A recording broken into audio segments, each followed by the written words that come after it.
बहुत समय पहले की बात है। एक गांव में एक चंपा नाम की औरत रहती थी। चंपा की दो बेटियां थीं। बड़ी बेटी का नाम सुमन व छोटी बेटी का नाम कुसुम था। चंपा अपनी दोनों बेटियों से बहुत प्यार करती थी। चंपा की बड़ी बेटी सुमन बहुत ही समझदार, होनहार व मेहनती लड़की थी। वहीं कुसुम चिड़चिड़ी, घमंडी और काम न करने वाली लड़की थी। सुमन दिन भर घर का काम करती और गाय भैंस को चराने के लिए जंगल जाया करती थी। जब शाम होता तो वह अपने जानवरों को चराकर घर ले आती थी और उसके बाद वह उन्हें घर पर भी चारा खिलाती। सुमन का दिन भर ऐसे ही निकल जाया करता था। सुमन अपनी माँ से बहुत प्यार करती थी। अपनी माँ की खूब सेवा करती थी। सुमन की माँ सुमन से बहुत प्यार करती थी। सुमन का काम और उसके प्रति उसका स्नेह, प्यार देखकर उसकी माँ बहुत प्रसन्न रहती थी और उससे बहुत प्यार करती थी। सुमन की छोटी बहन कुसुम यह सब देखकर बहुत नाराज रहती थी। वह सोचती, हमेशा माँ की लाडली सुमन रही है, माँ तो मुझसे प्यार ही नहीं करती है। कुछ ऐसा करूं जिससे माँ मुझे भी प्यार करे। एक दिन सुमन गाय भैंस को चराने के लिए जंगल चली गई। चलते चलते वह बहुत दूर चली गई और बहुत थक गई। वह पेड़ के नीचे बैठ गई। वह जैसे ही पेड़ के नीचे बैठी, उसको कुछ आवाज आई। सुमन डर गई और इधर उधर देखने लगी। तभी सुमन ने देखा कुछ दूर पर एक झोपड़ी है। सुमन को लगा शायद इसी में से वह आवाज आ रही है। सुमन ने सोचा, ऐसा तो नहीं इस घने जंगल में कोई यहाँ फंस गया हो और उसको मेरी मदद की ज़रूरत हो। सुमन झटपट उसे झोपड़ी के पास पहुँच जाती है और बाहर से खड़े होकर आवाज देने लग जाती है, कोई अंदर है जिसको मेरी मदद की ज़रूरत है। तभी अंदर से आवाज आई, बेटी अंदर आ जाओ। सुमन अंदर गई तो क्या देखती है, एक बूढ़ी माँ बैठी हुई हैं। सुमन ने कहा, बूढ़ी माँ, आप इस जंगल में क्या कर रहे हो? बूढ़ी माँ ने कहा, बेटी यह मेरा घर है, मैं यहाँ पर अकेली ही रहती हूँ, क्या तुम मेरी मदद कर सकती हो?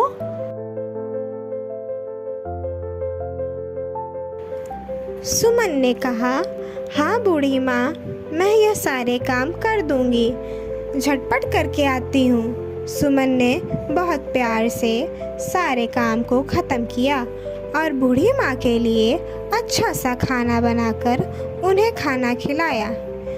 सुमन बूढ़ी माँ से कहती है, बूढ़ी माँ, अब बहुत देर हो गया है, मैं अपने जानवरों को लेकर अपने घर जाती हूँ, नहीं तो मेरी माँ परेशान हो जाएगी।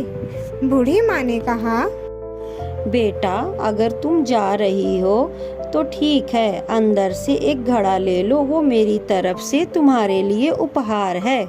सुमन बहुत खुश हो गई और अंदर जाकर उसने देखा कि ढेर सारे घड़े रखे हुए हैं। उसने वहाँ की सबसे छोटी एक घड़ा उठाया और बूढ़ी माँ का धन्यवाद देती हुई वहाँ से चली गई। जब घर आई तो उसने अपनी माँ को पूरी कहानी बताई। माँ ने कहा, सुमन, तुमने क्या घड़ा को खोलकर देखा है? अगर घड़ा अच्छा है तो क्यों ना हम उससे पानी भरकर इस्तेमाल करें? सुमन ने कहा, हाँ माँ, मैं अभी उसके मुंह से कपड़ा हटाती हूँ, उसे खोलकर उसको साफ कर उसमें पानी भर देती हूँ ताकि उसमें ठंडा पानी हमें मिल सके।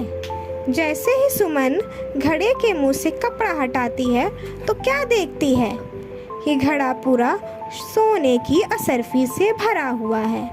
सुमन और उसकी माँ यह देखकर बहुत खुश होती हैं।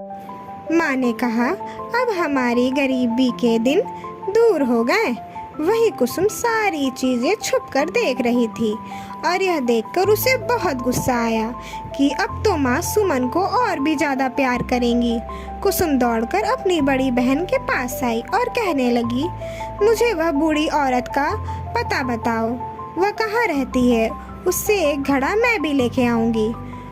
सुमन ने कुसुम को बहुत समझाया, ऐसा ना करो, जो भी घर में है वह हम सबका है, अच्छे से अपना जीवन यापन कर सकते हैं। लेकिन कुसुम को उसकी बात समझ नहीं आई। वह अपनी बड़ी बहन का प्यार दया नहीं देख पाई। वह चाहती थी कि उसके पास भी एक ऐसा ही सोने से भरा घड़ा आ जाए ताकि उसकी माँ सुमन से ज़्यादा उसको प्यार करे। कुसुम की बार बार जिद करने से सुमन ने उसको जंगल की बूढ़ी माँ का पता बता दिया। कुसुम अगले ही दिन सुबह जंगल की तरफ चली गई। जंगल में पहुंचने के बाद कुसुम बूढ़ी माँ का घर खोजने लगी। तभी उसने देखा कि सामने एक झोपड़ी है। कुसुम दौड़कर अंदर गई और बूढ़ी माँ से कहने लगी, ए बूढ़ी, कल तुमने मेरी बहन को सोने से भरा हुआ घड़ा दिया था, अब मुझे भी एक घड़ा चाहिए, जल्दी से वह घड़ा मुझे दे दो। बूढ़ी माँ कुसुम को देखकर चौंक जाती हैं। ये लड़की बहुत ही जिद्दी और घमंडी और कामचोर है और इसके दिल में दूसरों के लिए कोई दया नहीं है। बूढ़ी माँ ने कहा, ठीक है बेटी, तुमको घड़ा चाहिए तो तुम ले लो, लेकिन अंदर मेरे कुछ काम पड़े हुए हैं, क्या तुम उन्हें कर सकती हो? मुझे खाना बनाकर खिला सकती हो? कुसुम ने कहा, कोई काम नहीं करने वाली हूँ और ना ही तुम्हें खाना बनाकर खिलाऊंगी, बस मुझे एक घड़ा दे दो बूढ़ी माँ। बूढ़ी माँ ने कहा, जाओ अंदर से ले लो। कुसुम दौड़कर अंदर चली जाती है और वहाँ रखा सबसे बड़ा घड़ा कुसुम उठाकर चली जाती है। बूढ़ी माँ यह देखकर कुसुम से बहुत नाराज़ होती हैं। कुसुम जल्दी से अपने घर चली जाती है और अपनी माँ को बुलाती है। माँ देखो, मैं सुमन से भी बड़ा घड़ा लेकर के आई हूँ। इसमें बहुत सारे सोने, चांदी, हीरे मोती होंगे। जल्दी से इसके मुंह से यह कपड़ा हटाती है। सुमन की माँ यह सब खड़ी होकर देख रही थी। तभी सुमन भी वहाँ आ जाती है। इतने में कुसुम घड़े के मुंह से कपड़ा हटा देती है। कुसुम क्या देखती है? घड़े के अंदर कोयला रखा था। यह देखकर कुसुम बहुत रोती है। तभी घड़े के अंदर से एक परी बाहर निकलती है और कुसुम से कहती है, यह तुम्हारे लालच का नतीजा है। तुम्हें हर चीज़ बिना मेहनत करे चाहिए था। जो लालच करता है उसका यही अंजाम होता है। सुमन ने वहाँ बूढ़ी माँ की सेवा की और उसको उसका फलस्वरूप सोने का घड़ा मिला।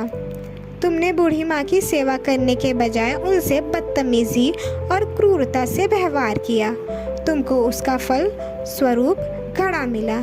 इसलिए कहा जाता है, लालच बुरी बला है। जंगल में जो बूढ़ी माँ बैठी हुई है वह एक परी थी जो लोगों का परीक्षा लेती थी और जो उस परीक्षा में खरा उतरता था तो उसको फलस्वरूप वह सोने से भरा हुआ घड़ा देती थी। तो बच्चों, आपने इस कहानी से क्या सीखा? लालच बुरी बला है।